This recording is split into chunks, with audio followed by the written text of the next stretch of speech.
It is not Kenya Kwanza, it is not Azimio, but it is God Almighty that will put the fire on you. I will return to the Quran. The Holy Quran in Surah An-Nisa said, surely those who eat up property of the orphans unjustly, they only eat fire into their bellies, and soon they will enter a blazing fire.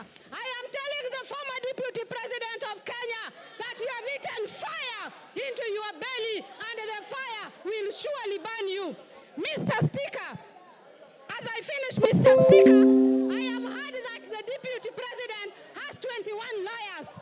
How much does the Deputy President earn to have 21 lawyers? And I understand each lawyer is paid 10 million. And I'm telling Kenyans, it is your taxpayers'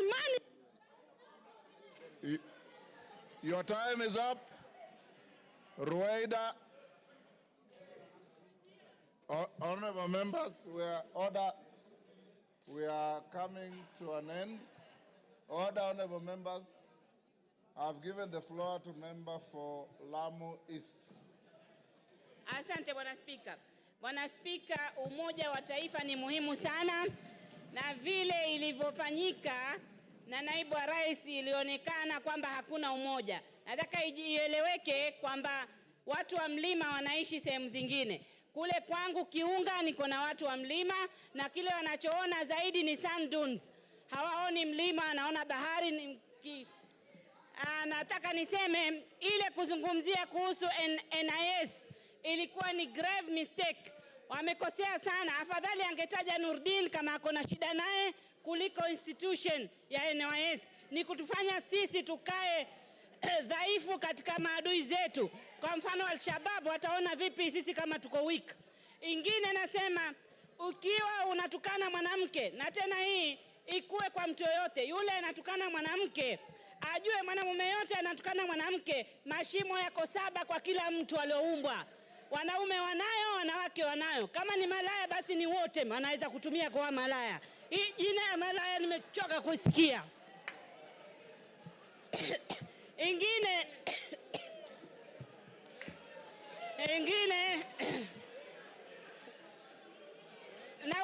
naulizwa mashimo ni haya mawili ya pua, ya masikio, ya mdomo na yale mengine mawili. Kila mtu ako nayo. Ingine nataka niseme, sisi tunafundishwa Kiislamu kuheshimu wajane na mayatima. Ikiwa kuna mtu haiheshimu wajane na mayatima, basi hairuhusiwi kidini yetu. Asante Bwana Spika. Order. Member for Kipipiri, take your seat. Yes, Milemba. Honorable Speaker, thank you for this. The mood in the House is such that it's already 5. And Honorable Speaker, it's my plea to you that the country is waiting. We move to the next stage so that we may hear the Deputy President speak. Remember, this is a motion which has timelines. Thank you, Honorable Speaker. Order, members.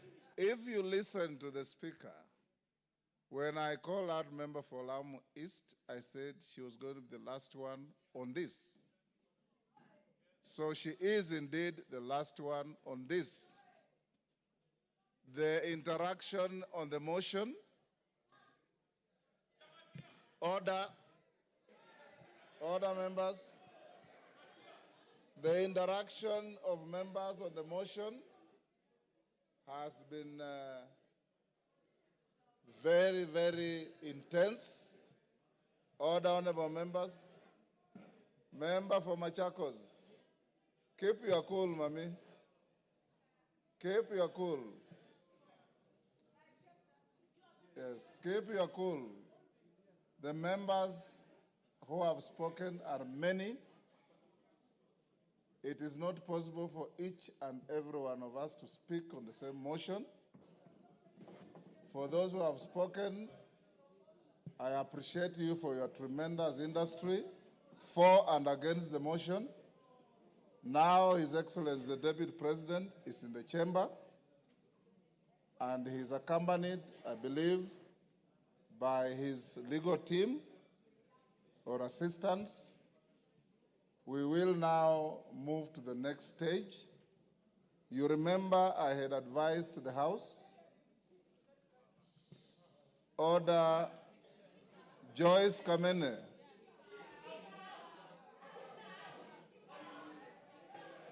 This is not a moment where the Speaker can exercise the option to exclude you from proceedings, but I know you differently.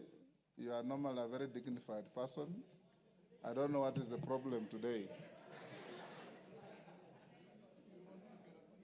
I want to urge the House that as we move to this stage, you remember we said at 5, the Deputy President had been assigned 2 hours in accordance with the standing orders. The standing orders say not more than 2 hours. So he may exercise to spend the 2 hours or less as he wishes.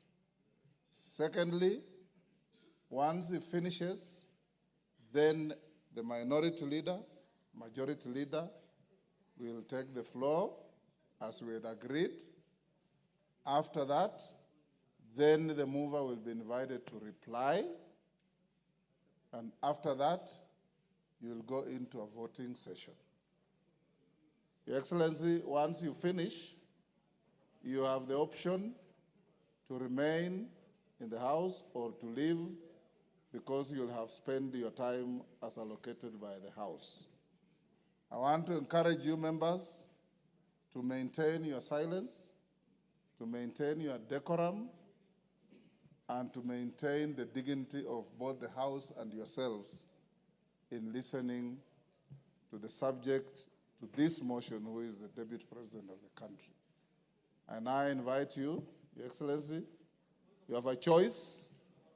You have a choice between speaking yourself or speaking through your legal counsel. Yes, Kamket, what is out of order? Your Excellency, you may take your seat. Let us hear it. Mr. Speaker, while I did not want to interrupt His Excellency the Deputy President, who is my brother-in-law, Mr. Speaker, yesterday the Deputy President on national television referred to this House in unpalatable terms. And Mr. Speaker, while it is his right to say whatever he wants to say, as a former member himself, Mr. Speaker, would I be in order, Mr. Speaker, that the Deputy President, as a precursor to his speech, apologizes to this House? Mr. Speaker, this House, Mr. Speaker, he used the words, he referred to this House as a theater of the absurd. Mr. Speaker, this House is an honorable House of the people of Kenya. These are elected members of Parliament, Mr. Speaker. This House is neither a theater, neither is there absurdity in this House, Mr. Speaker. So I would request, Mr. Speaker, that the Honorable Deputy President exercises, dignifies this House by offering an apology. I know he has very little support in this House now. You've made your point. But he may get a little support even just from that apology. He has to apologize to this House, Mr. Speaker, before he proceeds with his speech, Mr. Speaker. Thank you very much. Order. No more points of order.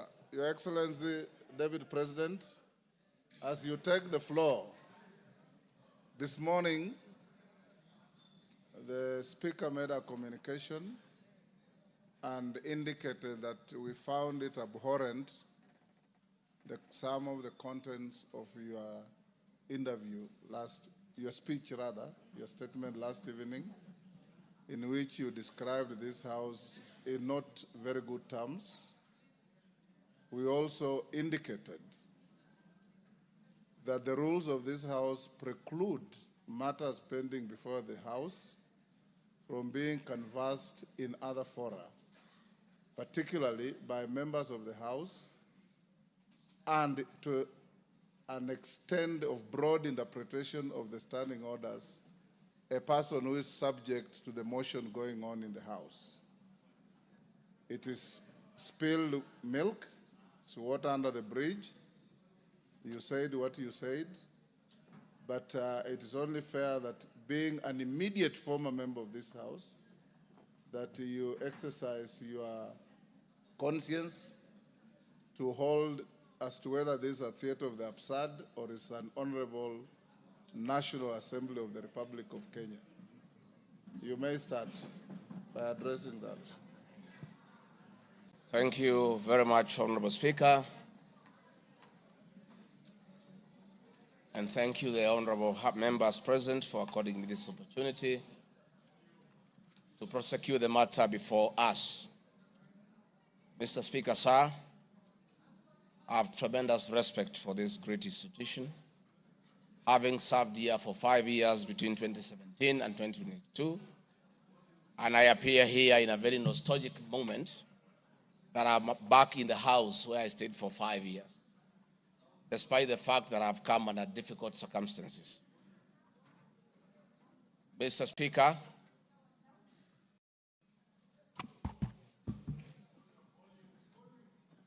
maybe the sound people, is that okay now? Mr. Speaker, sir, and the honorable members, I want to thank you for giving me the opportunity. I hope, Your Excellency, you have been advised by your lawyers that you are here to respond to specific issues Yes, in the motion I have my advice. and not to talk generally. I know. Yeah, so rules of relevance will still apply to you as they apply to all members. Mr. Speaker, the motion before this great House alleges that 2 years ago, since assuming office, I have acquired property and wealth whose estimated value of 5.2 billion shillings. A significant number of properties to which this sum of 5.2 billion is erroneously and maliciously attached belongs to my late brother, the late Honorable James Gachagua. Garden Hotel is false. Truth is that Olive Garden Hotel used to belong to my deceased brother, the late Honorable James Gachagua, and therefore has never been my property. This is information that most of you may be aware, as it is in public domain. Upon his demise, my late brother left a will in which, in his recognition that I can take care of his family, he appointed me as one of the executors of his estate. In the said will, my late brother directed that the hotel should be sold, among other properties, and proceeds distributed as per the will. I'm also listed as a beneficiary together with other persons named therein.